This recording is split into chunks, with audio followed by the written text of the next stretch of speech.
My name is Eleanor, and I'm 68 years old. For 35 years, I've been living two lives. By day, I'm a respected, retired high school principal, a widow, a grandmother of 5. But every Tuesday and Thursday for the past 3 decades, I've driven to a small cottage 40 miles away where the woman I truly love has been waiting for me. Her name is Rose. She's 72, never married, and officially just my old college friend. Last week, my youngest granddaughter found a box of letters in my attic, love letters, passionate and unmistakable, spanning decades. She asked me one simple question: "Grandma, who is R?" And suddenly, the truth I've buried for 35 years is demanding to be told. Have you ever lived a double life to protect the people you love, or kept a secret so long it became part of your identity? Tell me in the comments. I desperately need to know. I'm not the only one. I met Rose in 1968 at Smith College. We were both English majors, both dreamers who believed literature could change the world. We became inseparable, studying together, sharing a dorm room our senior year, finishing each other's sentences. People called us best friends. We called ourselves soulmates, though we didn't understand what that truly meant yet. The night before graduation, everything changed. We were packing our belongings, reminiscing about 4 years of friendship, when Rose started crying. "I don't want to lose you," she said. "I don't want to go back to my parents' house and pretend to be someone I'm not." "What do you mean?" I asked, though something in me already knew. She looked at me with those deep green eyes I'd memorized without realizing it. "Eleanor, I'm in love with you. I have been since sophomore year, and I know it's wrong, and I know you probably don't feel the same way. But I needed to tell you before we leave this place and never see each other again." My world tilted. Everything I'd felt for 4 years, the way my heart raced when she walked into a room, the jealousy when she dated boys, the inexplicable longing I couldn't name, suddenly made perfect sense. But it was 1968. Being gay wasn't just taboo. It was dangerous, career-ending, family-destroying. "I can't," I whispered, even as my heart screamed yes. "Rose, I'm getting married in August. Gerald is a good man. My parents are so proud. I can't." "I know," she said sadly. "I just needed you to know the truth." We graduated the next day and went our separate ways. I married Gerald 3 months later. Rose moved to Vermont and became a librarian. We exchanged Christmas cards for a few years, then stopped even that. I buried what I felt for her under layers of respectability: marriage, children, PTA meetings, church, socials. For 15 years, I didn't see her. I built what looked like a perfect life. Gerald was kind, if distant. We had 2 beautiful daughters. I threw myself into my career, becoming the youngest female principal in our district. I was respected, successful, conventional, but I thought about Rose every single day. Then, in 1987, I attended an educational conference in Boston. I was checking into my hotel when I heard a voice behind me say, "Eleanor, Eleanor Mitchell." I turned around, and there she was, 52 years old, silver threading through her auburn hair, those green eyes exactly as I remembered them. My heart stopped. "Rose," I breathed. We had coffee. Just coffee, we told ourselves. We talked about our lives, my marriage and children, her career and solitary life in Vermont. The years melted away. It was like finding a piece of myself I'd thought was lost forever. "I never stopped thinking about you," she admitted as we said goodbye. "Neither did I confessed. That should have been the end of it. One coffee, one reunion, closure on a college friendship. Instead, it was the beginning of everything. 2 months after that conference, I invented a reason to visit Vermont. I told Gerald it was a consulting opportunity. I told my daughters I needed a personal retreat. I told myself it was just to catch up with an old friend.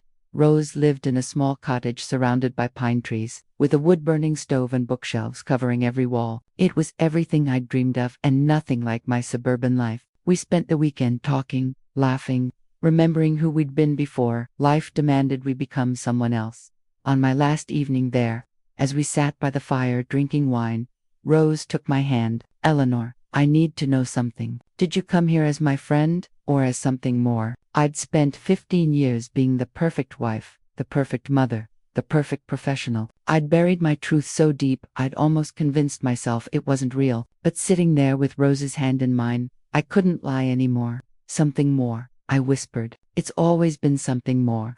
She kissed me then, and it felt like coming home after decades of being lost. We both cried for the years we'd wasted, for the impossibility of our situation, for finally finding each other again, only to have nowhere to go. I was married with 2 teenage daughters. She had built a quiet, solitary life. Neither of us could append everything. Not in 1987, not in small-town America, where being gay could cost you everything. So we made a choice that would define the next 3 decades. We would love each other in secret. I would visit twice a month, always with carefully constructed excuses. We would be old college friends to anyone who asked. Our love would exist in stolen weekends and hidden moments. The logistics were complicated. I told Gerald I'd taken on consulting work that required regular travel. I told my daughters I was visiting an old college friend who needed support. I created elaborate cover stories, maintained detailed calendars, became an expert at deception. Rose's cottage became my sanctuary. Every other Tuesday and Thursday,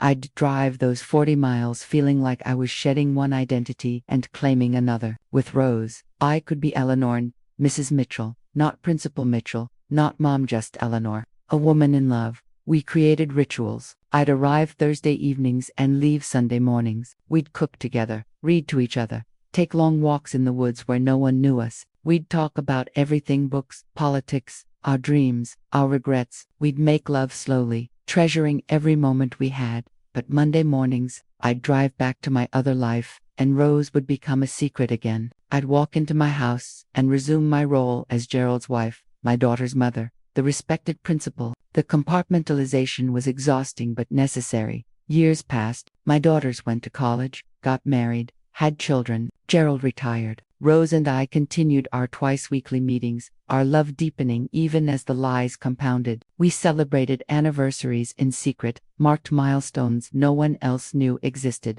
Gerald died of a heart attack when I was 63. The grief was complicated and consuming. I'd loved him in my way. He'd been a good father, a steady partner, a decent man who deserved better than a wife whose heart belonged to someone else. At his funeral, surrounded by family and friends offering condolences on my devastating loss, I felt like a fraud. Rose came to the funeral, introduced as my college friend. She stood in the back, invisible to everyone but me. That night, after everyone left, she came to my house for the first time in 30 years. We held each other and cried for Gerald, for the life I'd lived halfway, for the years we'd lost. "You could move in with Rose now," my daughters said 6 months later. "You don't have to be alone." They meant it kindly, thinking I needed companionship in my grief. They had no idea what they were really suggesting. How do you explain to your adult children that you've been in love with your friend for 35 years, that their father, while loved, was never truly your soulmate, that everything they thought they knew about their family was built on a foundation of necessary lies? I couldn't. The fear was too ingrained. So I stayed in my house, and Rose stayed in her cottage, and we continued our Tuesday-Thursday schedule as if nothing had changed. But everything had changed. Without Gerald, without children at home, without a career demanding my time, the double life became harder to justify. Why was I still hiding? What was I protecting by staying silent? "I want to tell them," I said to Rose one evening, 3 years after Gerald's death. "I want them to know the truth about us." Rose looked at me with those green eyes, now surrounded by deep laugh lines. "Eleanor, we've been lying for 35 years. Your daughters are in their 40s with children of their own. How do you think they'll react when they learn their mother has been living a lie their entire lives? That their father died never knowing his wife was in love with someone else?" She was right. The fear of losing my daughters, of them feeling betrayed or disgusted, of destroying their memories of their childhood, it kept me silent. So we continued as we were, loving each other in secret, growing older in our separate houses 40 miles apart. I was 67 when Rose had a cancer scare. Routine mammogram, suspicious lump, terrifying 2 weeks waiting for biopsy results. I wanted to be with her every moment, to hold her hand during appointments, to sit beside her as doctors delivered news. Instead, I had to pretend it was just a friend's health issue, something warranting concern but not the soul-crushing terror I actually felt. The lump was benign, thank God, but the experience shattered something in me. I realized that if something happened to Rose, I wouldn't be recognized as her partner, her next of kin, her person. I'd be just a friend, excluded from decisions and farewells. After 35 years of loving her, I'd have no legal right to be by her side. "We can't keep living like this," I told her. "We're 72 and 68 years old. How much time do we have left? Do we really want to spend it hiding? But fear, after 35 years, had become a habit neither of us knew how to break. Last month, my youngest granddaughter Lily came to help me organize my attic. She's 24, studying history at Berkeley, curious and open-minded in ways my generation never was. We were sorting through boxes of old papers when she found a wooden box I'd forgotten I'd kept. Inside were letters, dozens of them, love letters Rose and I had written during our college years, and in the early months of our reunion, passionate, unmistakable, undeniable evidence of our relationship. Lily opened one before I could stop her. Her eyes widened as she read Rose's words. My dearest Eleanor, every moment away from you feels like holding my breath. When I'm with you, I finally exhale.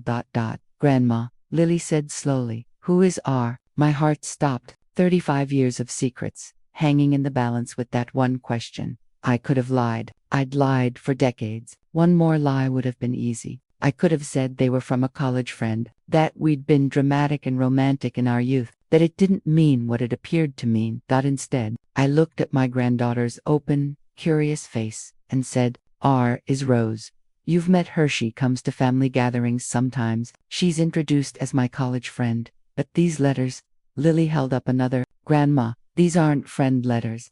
No, I whispered. They're not. Lily sat down on an old trunk, processing. Are you saying you and Rose are together? Like, romantically. The moments stretched out, eternal and terrifying. Then I said the words I'd been too afraid to say for 35 years. Yes, Rose and I have been in love since college. We've been partners for over 3 decades. No one knows, not your mother, not your aunt, not anyone. Just us. I expected shock, maybe disappointment or confusion. Instead, Lily's eyes filled with tears. Grandma, why didn't you tell anyone? Why have you been hiding this? So I told her everything. About falling in love in 1968 when being gay meant losing everything. About marrying Gerald because it was expected and safe. About finding Rose again and choosing to love her in secret rather than risk losing my family. About 35 years of Tuesday-Thursday visits, of living 2 lives, of burying my truth so deep I'd almost forgotten it was there.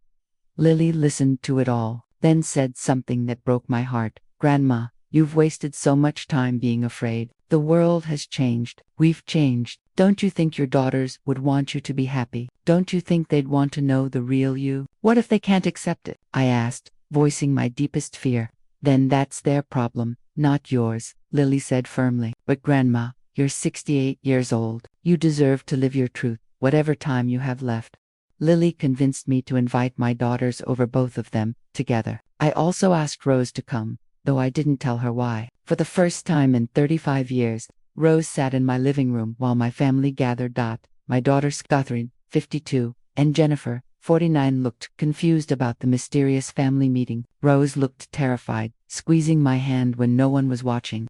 Girls, I began, my voice shaking, there's something I need to tell you, something I should have told you decades ago. I told them everything, about loving Rose since college, about marrying their father knowing I could never give him my whole heart, about the 35 years of secret visits and hidden love, about living 2 lives and dying inside every time I had to pretend. Rose was just a friend.